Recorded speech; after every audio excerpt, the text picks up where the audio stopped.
Hey, what's up, everybody, and welcome back to News Toast. Well, what do you know? The ongoing craziness that is the Microsoft Activision Blizzard acquisition continues, as regulators such as the CMA continues to seek information for their upcoming decision. It has been a wild ride, to say the least, and that might be a little bit of an understatement here, but today has been just a little bit different because now we're starting to hear from third-party game studios, and their overwhelming decision was actually in favor of Microsoft, but some of the reasoning might come as a little bit of a surprise. At least one of their responses was quite fascinating and might be eye-opening for how some of these smaller studios view PlayStation and Xbox. Also, PlayStation just dropped their latest lineup for PlayStation Plus, and I mean, if anything else, they are certainly improving, including with my biggest gripe. This is probably one of their better months overall, and they're putting themselves in a lot better position going forward. So yeah, we do have a lot to get into today. As always, do hit those buttons below. The support is greatly appreciated. But I mean, without further ado, let's just go and jump right into things, starting off with Atlas Fallen. About a week or so back, Focus Entertainment announced Atlas Fallen's release date for May 16th, which I still don't really like that release date. I'll get back to that here in just a moment. But ever since they showed a brief glimpse of this game last year, it grabbed a lot of attention for its breathtaking visuals and interesting fantasy-based world. This is a next-generation only game after all, meaning it's coming over to the Xbox Series, PlayStation 5, and PC. Well, the thing is they did expand on that brief glimpse today by dropping a brand new gameplay trailer. It was about a minute and a half long, and I mean, if anything else, I think this game continues to look very interesting. The visuals continue to look nothing short of impressive, the world is awe-inspiring, and the gameplay itself, or at least what they've shown of it, looks like it's a lot of fun as well. The only problem that I have with this trailer, though, is that once again, I just feel like that they're just not showing enough. I mean, I can clearly tell that this game has a lot of potential. That is very evident. I hope it turns out to be as good as it looks. But at the same time, it is still a new IP, and it's already hard enough to sell new IP as is. So I feel like they just need to show more of this game to really ramp up the hype going forward. I mean, they've piqued my interest, but now let's see if they can keep my interest. Now, maybe they have something else planned though, but as of right now, its release is 2 short months away, which actually is right next to Zelda Tears of the Kingdom. So that's tough for a new IP. Speaking of new fantasy games, though, Techland, the studio behind the Dying Light series, just announced that they're moving beyond the zombie genre with their next game. Instead, it'll actually be a brand new AAA fantasy-based IP, which they describe as quote-unquote a narrative-driven fantasy epic with an exotic open world to explore. You can actually see its concept art here, and I mean, it all sounds and looks pretty exciting on paper, especially coming from a studio of this caliber.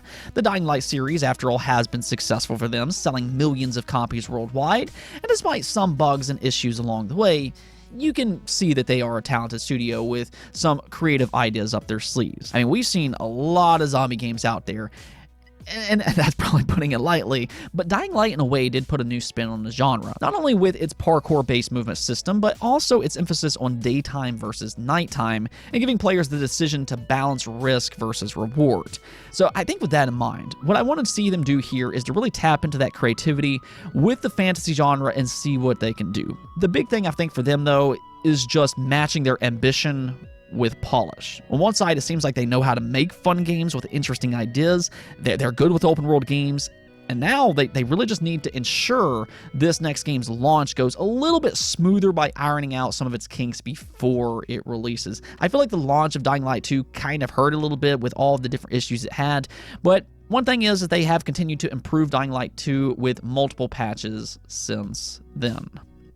Now, we also got a surprise update for Far Cry 5, and no, you did not hear me wrong. Far Cry 5, the game that released back in 2018, and not Far Cry 6, which just released 2 years ago. So what's happening here is that the Far Cry account on Twitter posted this.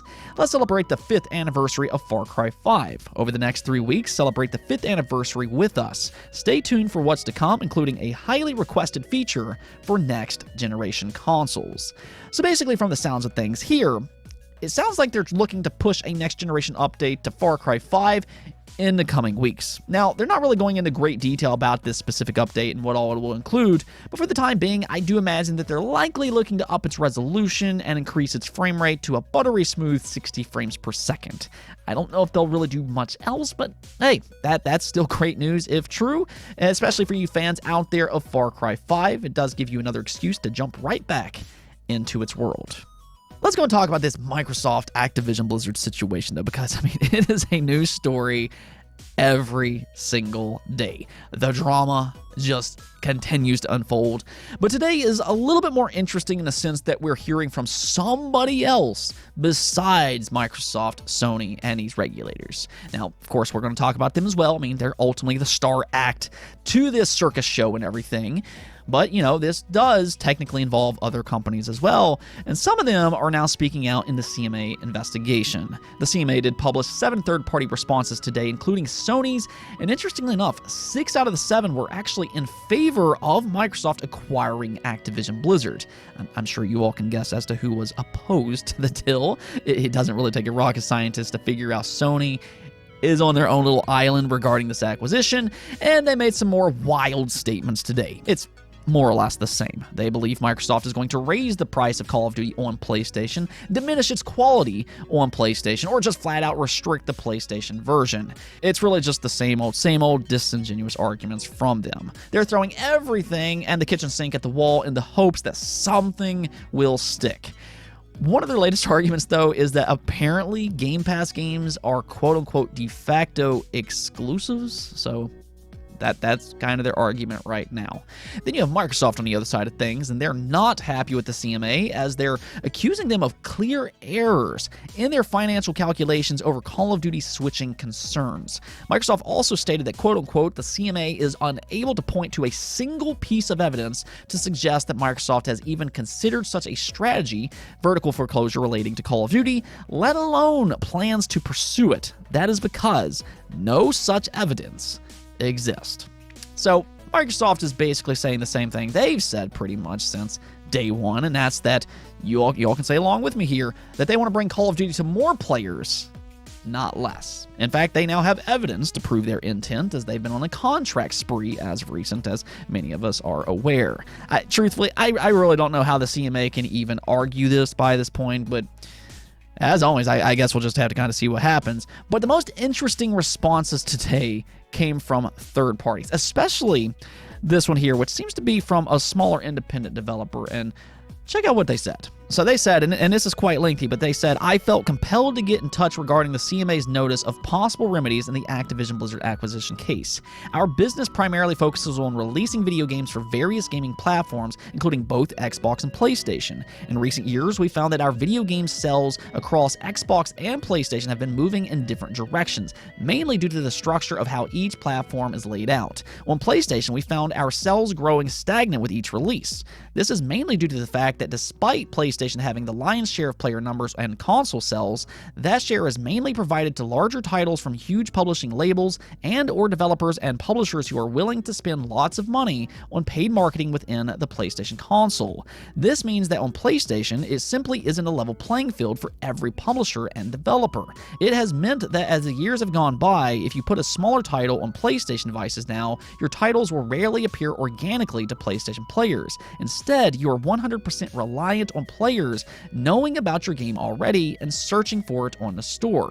On Xbox, the opposite has come true over the last several years. There are numerous means of players finding your game on Xbox, including in special sections on the store and through the Xbox Game Pass service. As a result, we found that despite Xbox having much smaller player numbers and console sales than PlayStation, our games sell just as well on Xbox, since more players are finding our games there. We usually find that the revenue we now make from new games is more on Xbox than PlayStation due to this fact. Again, despite Xbox being the smaller platform in many ways. We found that whenever there is a large public buzz around Xbox, there are more Xbox hardware sales, and as a result, we see even better ongoing results on Xbox. With this in mind, I found myself of the opinion that the acquisition of Activision Blizzard can only be a good thing for smaller to mid-sized businesses like ours, as it will no doubt lead to increased sales of Xbox hardware, increased subscriber numbers on the Xbox Game Pass subscription service, and thus larger sales for businesses like ours on Xbox. Coupled with the fact that Xbox has a better ecosystem currently for players to discover new games, I can only see the acquisition being a positive for a lot of businesses like ours. Now that is a fascinating response, as they more or less say that they believe PlayStation has become an unfair market for organic growth, whereas Xbox is quite the opposite. According to them, Xbox gives players more of an opportunity to discover games, and especially with something like Game Pass, where it gives developers a chance to benefit from it as well. And this is something that you can see within the community, especially with Game Pass. I do feel like the Xbox fan base has really embraced independent games in large part because of something like Game Pass and how many day one releases it gets. We'll actually get into that in just a second with PlayStation as well, but these day one releases, they excite fans, and games we might not have heard about otherwise are suddenly being talked about by large swaths of the community. It's nice to see these games get discovered, because while they're not some huge AAA blockbuster experience with millions upon millions of dollars of marketing behind it, a lot of these smaller games are quite good, and Xbox has done a really good job in helping developers get those games discovered, again, whether that be through something like Game Pass or other avenues, as this developer points out here.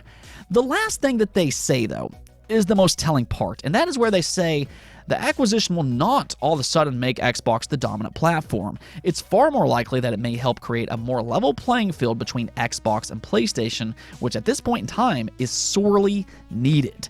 PlayStation needs better competition to force the platform to up its game, and this will surely help do that. And that's pretty much what all this boils down to. As much as Sony wants to make themselves the victim in all of this, the data is clear. They are more than dominant in the console business, and that has historically been the case. Their arguments to these regulators often sound more self-serving than anything else, as they want regulators to protect that dominance rather than making it a more competitive industry. But as I've said time and time again, competition breeds excellence. If Microsoft improves, so too will Sony, and in return, gamers are the true winners when both are fighting to win consumers over. That is always the main goal for these companies, and if their competitor does something, well, they learn from that as well. Take something as simple as achievements. That started with Xbox, but then Sony, they took that and added the trophy system, and arguably, they do it even better now with things like the Platinum Trophy. They push each other along. That's the importance of competition. Regardless, that pretty much seems to be what this developer is saying as well, because that added competition will also improve the work environment for developers. It will give them a better opportunity. Let me know what you all think about this, though. Do you agree with them or not? Now, speaking of Game Pass a moment ago, though, PlayStation Plus Extra is also having quite a good month. They did just reveal their March lineup, and I mean, let's just go and check this out, because it's getting a ton, and I mean a ton of games, several of which are highly recommended if you haven't already played them. So this includes the Uncharted Legacy of Thieves collection. Seriously, I replayed through this series last year, and it is still amazing to this day, and arguably among the best story-driven games that you can play right now. And let me tell you, Uncharted 4 looks flat out amazing on a PlayStation 5. I'd actually say it's still one of the best looking games to this day. Even if you played the original, I do highly recommend the Legacy of Thieves collection for you PlayStation 5 owners out there. Chia is also coming over to PlayStation Plus Extra on March 21st. This is actually a day one title, and that's really the most important part of this entire lineup here. I have consistently said that they need more day one games, and that's exactly what they're doing here with Chia. It's often compared to Breath of the Wild, but it looks kind of unique as well with its mechanic to transform into different beings and objects. Those, however, are probably your two big releases here, but I mean, even beyond that, Rainbow Six Extraction is coming. You have Ghostwire Tokyo. We talked about this one yesterday for Game Pass. It's been available on PlayStation for a year now, but much like Deathloop, it's now heading over to PlayStation Plus Extra as well. Then you have Life is Strange True Colors and Life is Strange 2. These are more high-quality games, especially if you like adventure type of games with enthralling stories. Definitely check those out. I'd say more so with True Colors. Then you have Immortals Phoenix Rising, probably one of the most overlooked open-world games that's released this generation. It's an amusing open-world comedic game with a Breath of the Wild style of gameplay, but Here's the thing, it's not a simple clone. It is an actual good game. Definitely do not overlook this one if you have PlayStation Plus Extra. Also, Dragon Ball Z Kakarot, being one of the more praised Dragon Ball games, is coming as well. There's Street Fighter V Champion Edition here, Untitled Goose Game, an odd but interesting puzzle game, Final Fantasy Type 0, Raids 2, Haven, and then probably my favorite inclusion here being Neo The World Ends With You. I mean, if we're talking about an overlooked game here, that easily goes to Neo The World Ends With You. If you like JRPGs and you missed out on this game, do yourself a favor and check this one out. I absolutely adore this series. It's a very unique action JRPG, and the story is among some of my favorites in this entire genre. Seriously, go check this game out if you like JRPGs. Please do so because it truly deserves it. Overall, though, I would say that this is an outstanding lineup, both in terms of high-quality releases, which I feel like most of their lineups include, but also with that day one inclusion, Chia. I keep saying that they need these day one titles, and that's exactly what we're seeing here, so kudos to PlayStation.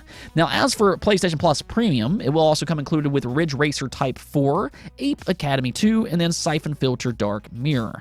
I still don't really know about these games being put into the premium $120 tier service. I feel like they should be in a cheaper service, but I do like some of the things that they're doing with premium. Last month, they dropped The Legends of Dragoon with trophy support as an example, and since I saw somebody in the comments ask about this the other day, that game did have some issues at launch, but has since been fixed with a patch, so if you are interested in that one, I mean, definitely go check that out. The big thing for me, though, is that they're putting an actual effort into some of these classic releases. The fact that they have trophy support, I think that that is a big thing here, but also, if you already own these games, you don't have to rebuy them again. In fact, I bought The Legends of Dragoon on the Vita years and years ago, and well, I didn't have to rebuy it on the PlayStation 5. I just simply re-downloaded it, and that's it. So, you know what? Big kudos to PlayStation here. I think they're doing some good stuff with these classics.